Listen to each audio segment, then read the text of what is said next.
Aesop by the first class of Arlene's Broadway on Buffalo Summer Youth Theater Camp. We are so glad, yes, you can clap for that. These kids are pretty smart. Since I'm yelling, I'm going to take this off so I'm not blowing out their ears. So we are so happy to have you join us today. These kids have done a lot in 1 week. So we started on Sunday, and they have been working nonstop since then. We've done a lot together. We've been working on this show in particular just for the last few days. We held an audition. They've been rehearsing and learning a little bit about every aspect of theater. So I've been doing theater for about 20 years, and I've been an educator for just shy of that. And I have never seen a group of kids this dedicated to the work they did. And we are so impressed. We are so proud of them, and we hope that you are just as proud. A couple of things before we get started. One of the special things we had our kids do was they picked the name for the new Arlene's Broadway on Buffalo summer camp. So if you see on the back of your program, you are among the first to get this announcement. So the Buffalo mascot is now named Arlo, courtesy of your campers. And we can welcome you too. Thank you so much for being here. Just a few housekeeping things.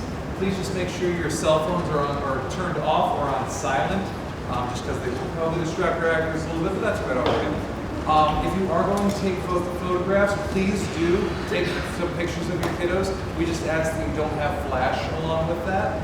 Okay? Later this month, just another little thing, we do have Annie auditions, and I believe they are 23rd, 24th is the youth audition, 25, 26 is adult auditions, and then we're having Sandy auditions, the dog auditions for Annie on that following Monday. So I'm really looking forward to seeing everyone come out for that. Thank you again so much for being here. Yep, so we would be so thrilled to have your campers come back and audition for that. If you would like to be in one of the adult roles, you can also audition for that.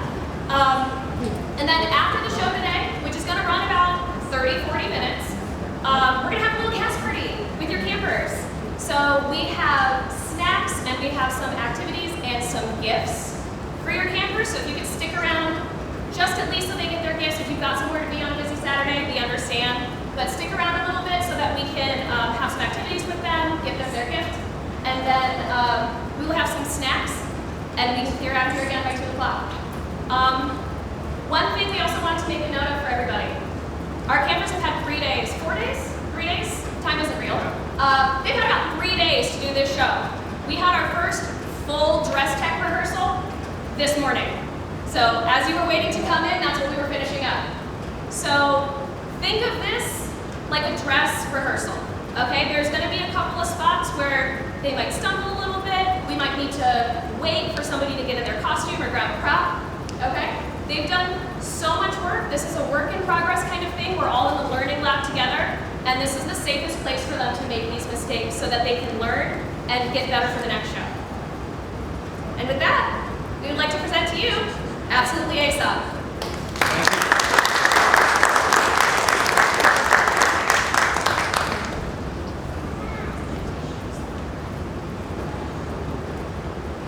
Hello, and welcome to Absolutely Ancient, the chat show that brings you people who are not only absolutely dead, but also absolutely brilliant. Today, I am very excited to introduce to you one of the oldest storytellers in history. He's the author of the classic fables, The Hare and the Tortoise, and The Boy Who Cried Wolf. Straight from ancient Greece and the 6th century BC, he's absolutely ancient. It's Aesop. Hi. Welcome to the show. Do take a seat. Nice amphitheater you've got here. Thanks. These bright things here are called lights.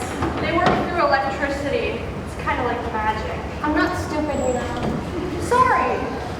I just thought you being so ancient and everything. Yes, so you keep saying. Actually, I'm more widely read today than I've ever been. Just on the way here, I saw some reading my collected works on a tablet. We don't read off carved stone tablets anymore. It was a Samsung Galaxy Note Pro. Oh, you are current, aren't you?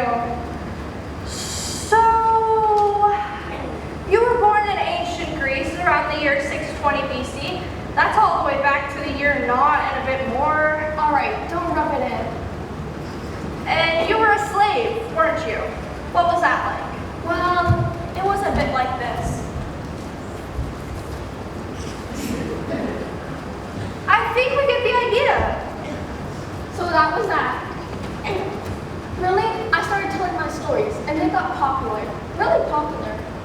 Was like the Harry Potter craze but with togas. Eventually, I became a celebrity and was given my freedom. Really? No,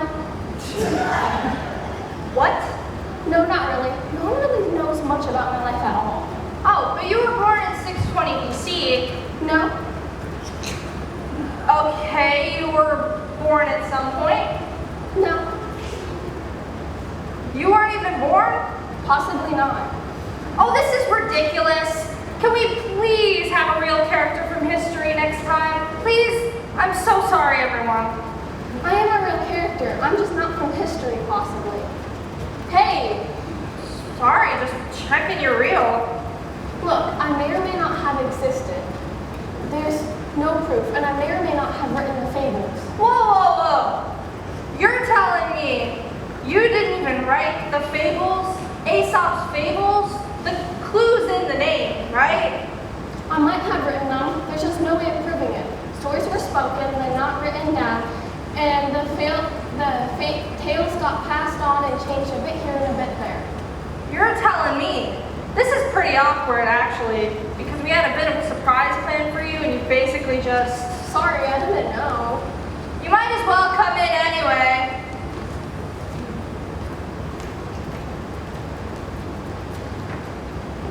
The tortoise and the hare. How are you guys? It's been too long. Surprised you recognize them. Recognize them? They're some of my favorite characters. But you said... Listen, we're destroying the magic. I've been given credit for these stories, and I'm taking it. Besides, I've got 2,500 years worth of royalties in the bank. Tortoise, Aesop, how's it hanging? Hare, whatever. Is there a problem? Or that he's been making me look stupid for the last 2 centuries. Look, it's a fable, a story using animal characters to illustrate human follies. It's not actually about you personally. I'm in it! I'm the one held up with Deadpool. Ooh, she couldn't even win a race against the smallest animal on Earth. Harsh, but true. Hold on. What's this about? It's the story of the tortoise and the hare. Probably my most popular fable. Go on, you two, show her.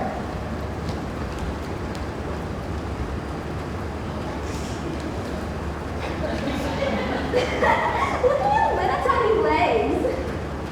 I'm quite happy with them, thank you. Look at these beauties. Built for speed. I'm just an awful one, actually. Me too. You? You're joking, Mike. You won't get anywhere with those stumps. I'll get to where I'm going. In the end, that's the most important thing. The end of what? Time itself? Where are you going anyways? I thought I'd have a race with you. You think you can take me? I can get to the finish, yes. I'm sorry, but loser. Oh, if you insist, round the woods and back to Lidstone. Shall we start? Get it? Shall we start? Very good. On your marks, get set, go!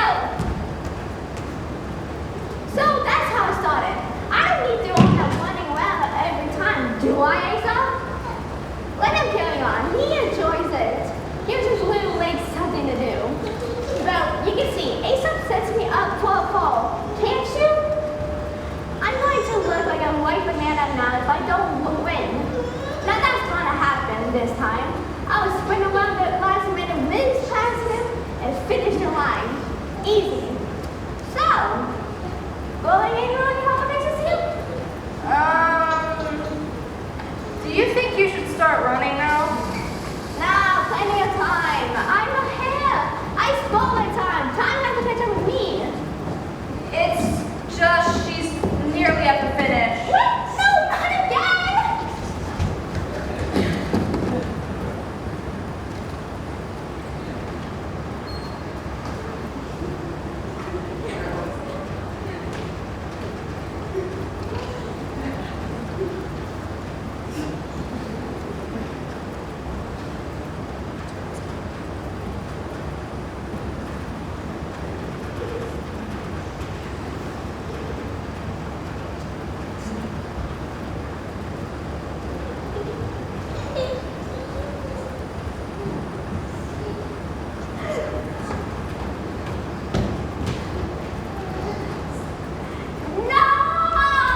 been a blur.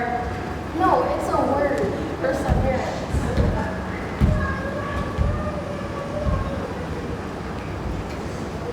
It means keeping going and not giving up, even when the odds are against you. A bit like the show then. So, Percy won because he didn't give up. Maybe I should be interviewing Percy instead. But didn't call it Celia. That's not very nice, just because he won and you didn't. Percy is not in the story. Hare and Tortoise are in the story. How do you know Percy wasn't in it? You don't even know if you wrote the stories yourself or not.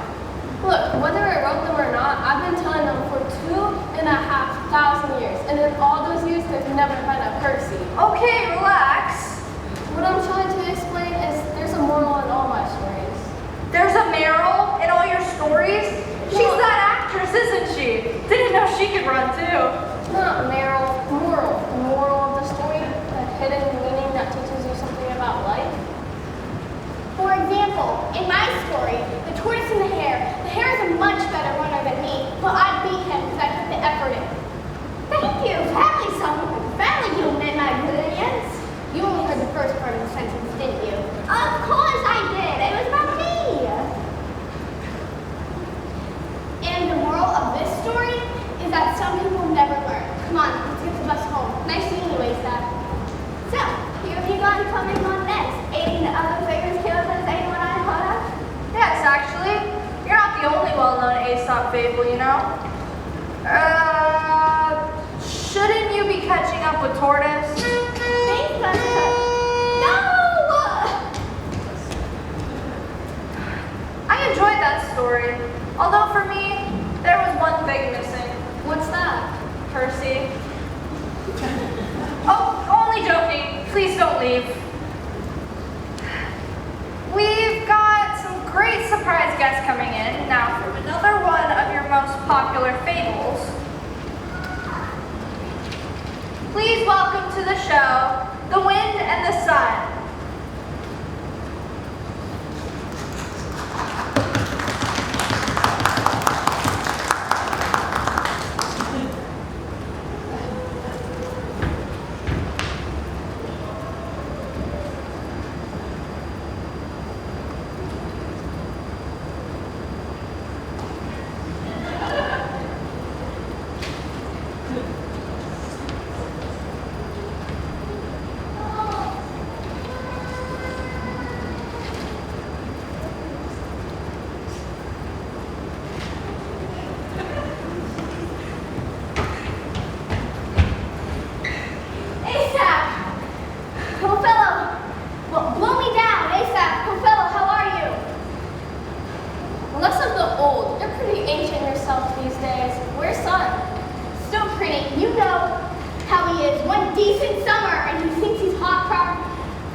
Well done! Ouch! That's not fair!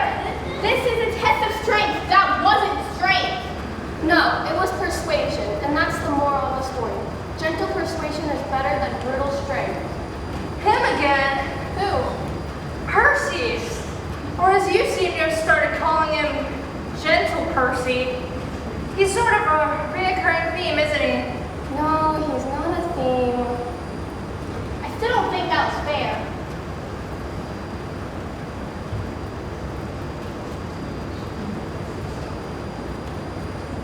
Oh, here. What are you playing at, bro?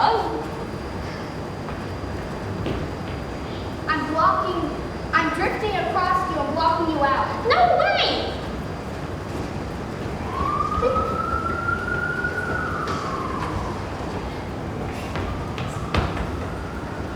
Clever stuff. No wonder you take the credit for it. I told you, maybe I did write the stories. Can't you even remember? You tried being 2,500 years old and having a good memory. It's not easy. Hence all the different stories about my life. I was a slave, I was an ancient Greek, I was an Ethiopian, I couldn't talk, I was hideously ugly. I suppose all myths have a basis in fact. Hey! Wait, I didn't mean you were ugly. I was talking about you being an ancient Greek. Oh dear. Sorry about that, boys and girls. Well, Aesop's off having a strop. Let's talk to another one of his famous creations. Please welcome the boy who cried wolf.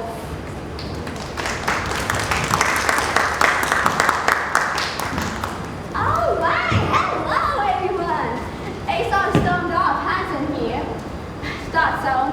He's always getting ticked off. Usually at me. You see, I'm a bit of a joker.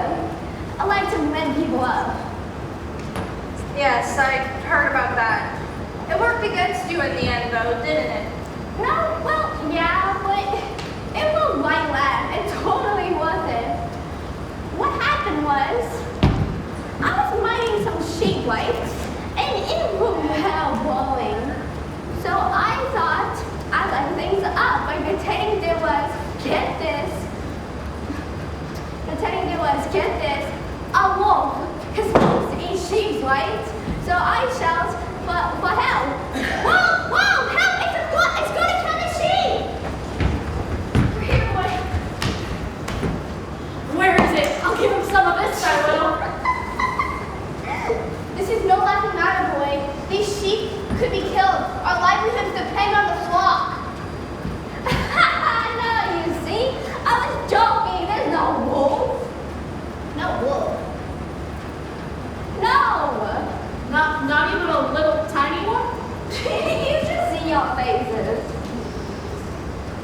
This isn't funny, boy. Get back to your work and stop messing about. I was looking forward to that. Suckers. So brilliant. Anyways, I carried on lighting sheep, didn't I? And then I got a bit bored again. That one with sheep being so boring. So I thought I'd do it again. Whoa, whoa, a great big wolf! Here, boy. Let me at it. I'm polarized, and so I will. No, wait. A wolf, a big, scaly, hairy, big, scaly, hairy. It won't be any of those things for so long once I get my hands on it.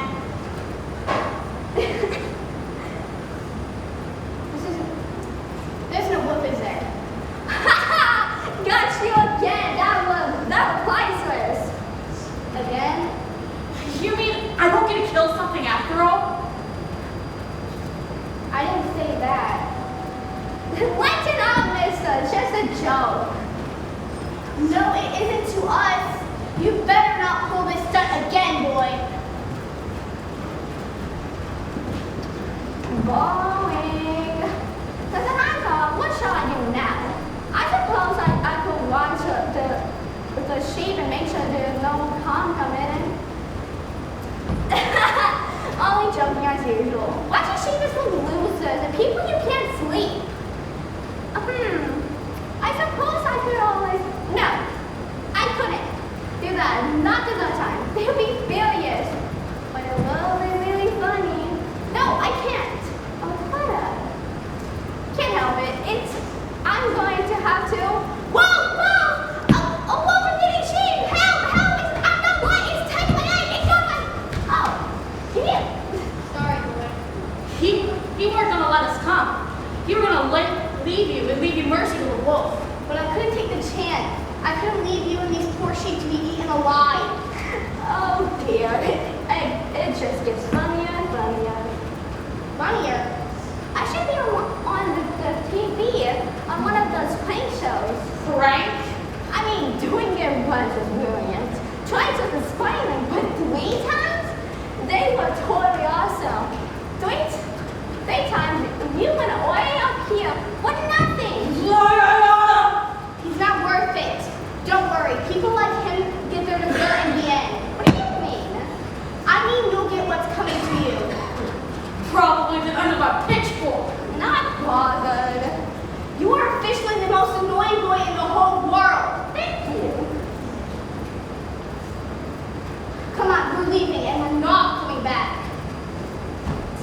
Daytime was classic. Still, they clearly angry. I won't do it again anymore. Or shall I? No, it will be going too far. Even for me, I will be pretty awesome though. No, they might actually kill me. With the pitchforks and crap like that. I'm sorry, but I do not want to die. But maybe I should. No, I can't. I just can't. What do you think? Should I like play one with chicken notes or you want ugly sheep? It's that sheep! Whoa! No, but it's the wolf! It's going to eat the sheep! Help! I'm not joking this time! They be here in a minute, and they're going to be like, they got the pitchforks. Wolfie, nice Wolfie. Wolf! Don't you look at me like that! You don't actually have to attack me.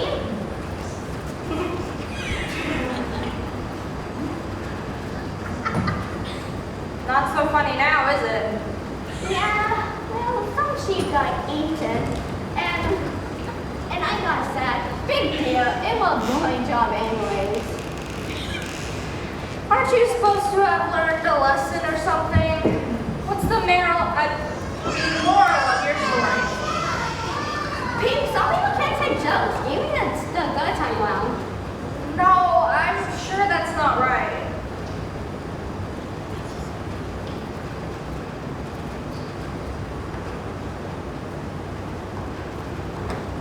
I hope you're not lying again, Shepherd Boy. No. In other words, yes, you can't believe a thing that boy says. And the moral of his story, there's no believing a liar, even when he speaks the truth. I am speaking the truth. In other words, you're lying, which proves my point. I think I get it. So the whole boy who cried wolf story was a lie. No, that was true. No, it wasn't. I think we can agree on one truth. He really is the most annoying boy in the whole world. Look out! There's a wolf behind you! Where? Hey! There's no wolf. See, you can dish it out, but you can't take it. There's a moral in there somewhere. Why don't you write a story about it? Do you know what? I probably have. Go on, get out of it. Aesop, I must apologize for offending you earlier and causing you to leave the stage. Offending me? Yes, by implying that you are facially challenged. What? A person of limited looks. What do you mean? Ugly. No. I've been called worse. So you didn't run off because you were upset? No! I had something crawling up my trouser leg. Ah, that'll be our next guest. What? Our next guest. It was probably them crawling up your trousers.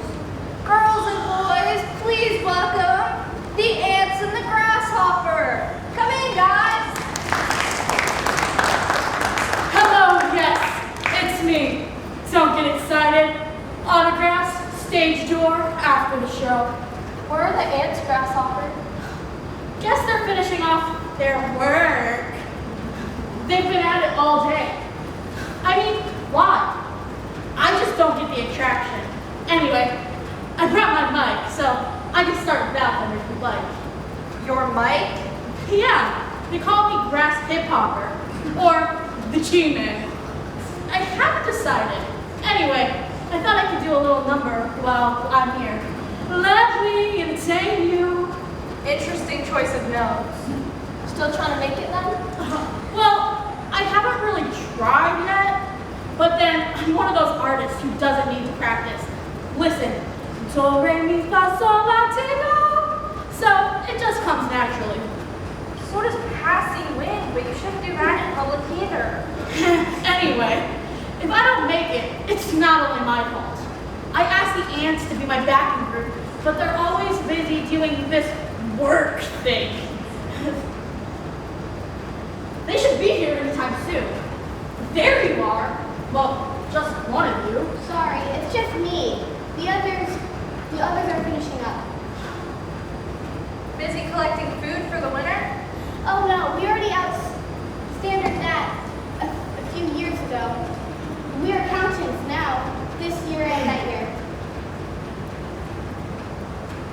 you do, Grasshopper, besides the singing? Well, you know, a little bit of this, a little bit of that. He does nothing. Hey, you're the ones who do nothing. The amount of times I've asked you to be my backing singers, and it's always, oh, I haven't got the time. I have to balance these bed sheets. Spreadsheets. Whatever. So what are we here for, Aesop? Need us to do a little story? I think I'm getting the gist already, but let's do it. Great, I'll do some singing. On second thought, it's too late. One summer morning, I woke up late, still yawning. I played a game of Angry Birds and did an all-night show. We're busy working, he's busy snurking. How come he can't control? We are slaves to each other. One summer morning, I woke up as the clock struck 10. I changed my Facebook status and made up a new song. We're busy working, he's busy snurking. How come he can't control? We are slaves all day long. One winter morning, I must have overslept again. Sun has gone and the grass has come, but there's no food to be found. We're feeling unprepared. I'm feeling cold and scared. How come you've got lots of food when there's none around? Hey, ants, all my grocery delivered can't get through the snow, and I'm starving. How do you get all that food? 'Cause every morning we woke up as it was dawning. We had food and drugs to last all winter long. We will be warm and fed. I'll have to go back to bed dancing to the rhythm of my hungry little song. Oh, a dance. I really haven't practiced this bit.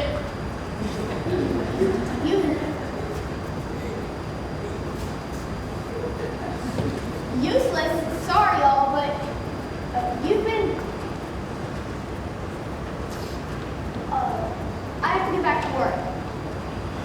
Well, we know. Bouncing badgers. It's ladger. We balance ladger.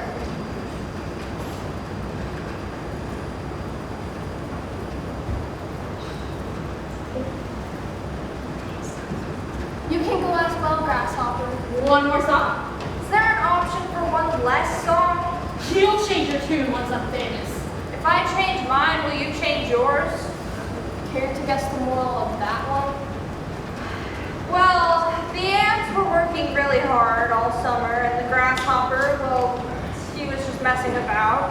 And then he ended up going hungry because he hadn't prepared enough food for the winter. So lazing about doesn't get the job done, and you can go hungry.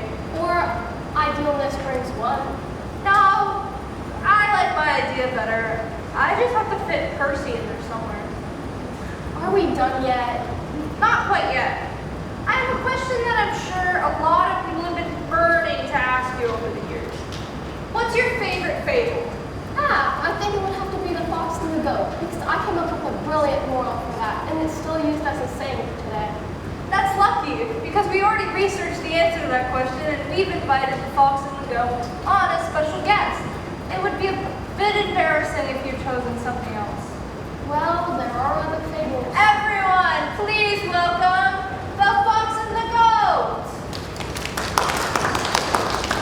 Aesop, old boy, how extraordinarily fortuitous to see you. Hi, everybody. Aesop, you look fabulous. For a dead person.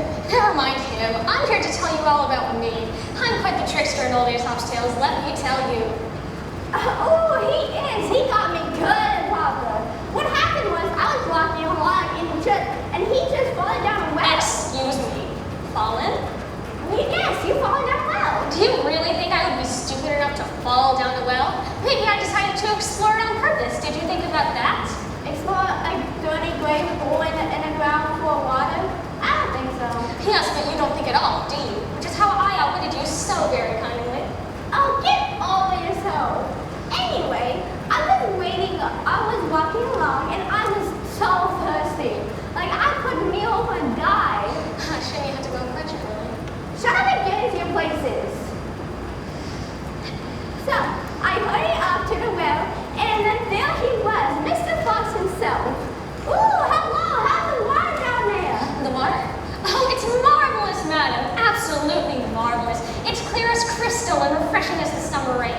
most revitalizing. Sounds fabulous. Yes, it is. In fact, I wouldn't be surprised if it had some sort of health benefit too. I feel younger already. Younger? Yes, this water is so re-energizing, it's taking years off me. Are you sure is making you younger? Of course, come and see for yourself.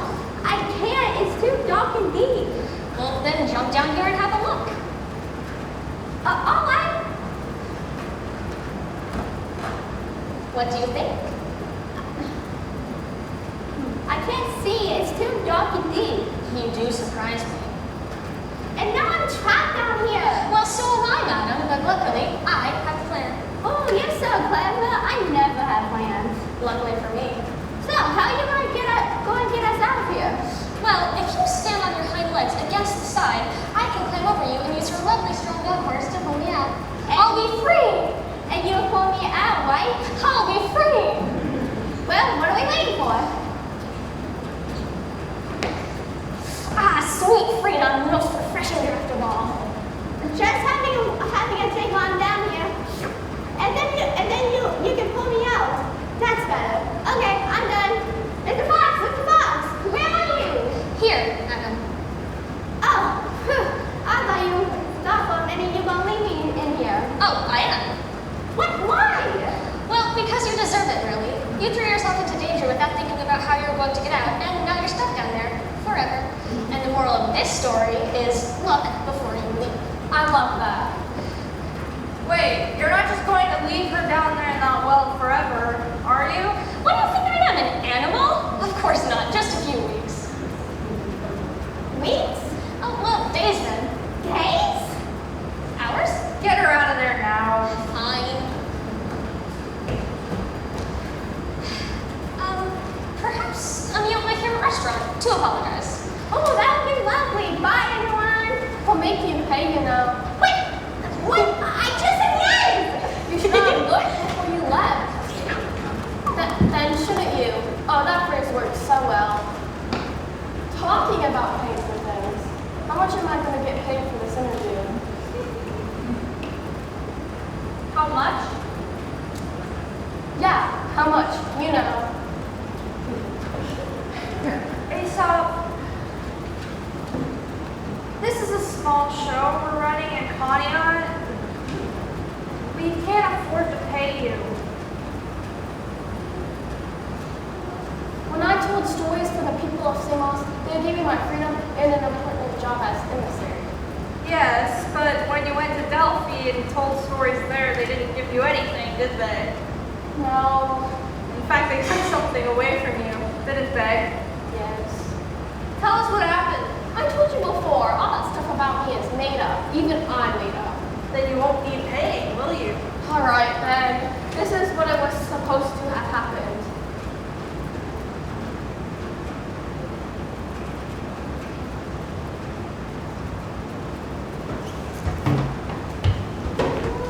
What are you chasing me for? Because you insulted us with your stories. You called him a goat and you called me a tortoise. Look, I've tried to explain. You're not a goat and you're not a tortoise. No, he's the goat. I'm not a goat. You're more of a goat than I'm a tortoise. Neither of you are. The animals in my fables represent humankind and their stupidity. Steady. Our stupidity. The fables are to help people become wiser and to live better lives. That's what I'm hoping they taught us. He called me a tortoise again. Did you hear that? Damn!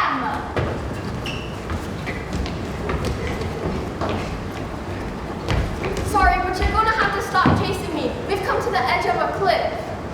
Never mind. It's been fun, but I'd rather be getting back to Delphi. You're not going back to Delphi. Yeah, you've been sentenced to death. For telling insulting stories, Aesop. That's not a crime. It is now. Off you pop. What, off this cliff? You expect me to jump to my death? Of course not. Phew, I really thought. We're going to throw you off. 3, 2, 1. They didn't really, did they? Who knows? It makes a good ending. Doesn't it? Thanks, guys. Not too close to the next time. Cliff next time, eh? question. Did you look before you left? Sometimes it's better not to know what's in store, but at least my stories have survived. Yes, your fables and their catchy morals really have passed the test of time. And if I had to come up with a moral for what I've learned from this show, you don't mind, do you, Aesop? Not at all. I would say that even though someone is extremely old and wrinkled and decrepit, they can still know stuff. How's that?